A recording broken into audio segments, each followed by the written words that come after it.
তই কলক লৈ অলপ মালিচ কৰি আছা বৰ ভাল কথা আজি মালিচ কৰিছা কোন টকা ডাক্তৰৰ টকা পঠাইছা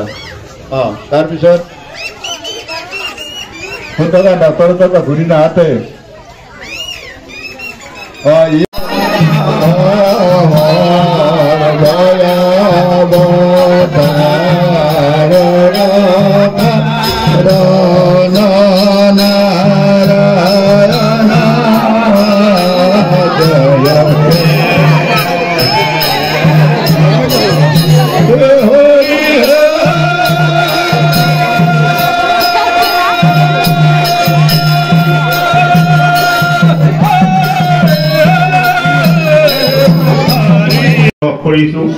আজিৰ এই পৰিৱেশটো দেখা পায়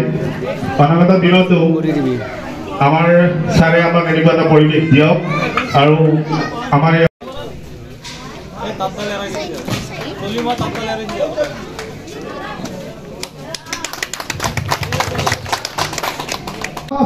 আৰু সেইখিনি তেওঁলোকে আগবঢ়াই নিব লাগিব এই অনুষ্ঠানটো আগবঢ়াই মই সদায় কৈছো যে আমি ইয়াতে মই এটা গ্ৰুপ বনাইছো প্ৰাঞ্জিতক দায়িত্ব দিছিলো যে প্ৰাঞ্জিত যিমান পৰা আমাৰ গ্ৰুপটো বনোৱা আমি আচলতে এখন এটা কমিটি গঠন কৰিম এলুমিনি এছ'চিয়েশ্যন বুলি প্ৰাক্তন ছাত্ৰ ছাত্ৰীসকলৰ এখন কমিটি হ'ব তেওঁলোকে ইয়াৰ বিদ্যালয়ৰ শক্তিৰ দিশ আন্তঃগাঁথনিৰ ক্ষেত্ৰত তেওঁলোকে লঘু কাম কৰিব কাৰণ আমাক মাত্ৰ 18,000 বা 20,000 টকাই মাহত দিয়ে সেইখিনি কিন্তু বিদ্যালয়খন উন্নতি কৰাৰ কাৰণে যথেষ্ট নহয় সেই ক্ষেত্ৰত মই কৈছো আমাৰ যিবিলাক ল'ৰা ছোৱালী ইয়াৰ পৰা ওলাই গৈছে ডাঙৰ ডাঙৰ চাকৰি কৰিছে তেওঁলোকে আহি যদি আমাৰ এই অনুষ্ঠানটো জাকত জিলিকা কৰিব পাৰো আমি বহুত আগবঢ়াই নিব পাৰো আৰু সেই ক্ষেত্ৰত মই সকলোৰে সহযোগিতা বিচাৰিছো আৰু এই ক্ষেত্ৰত মই সকলোকে ধন্যবাদ জনাইছো মোৰ বিদ্যালয় পৰিচালনা সমিতিৰ সমূহ সদস্য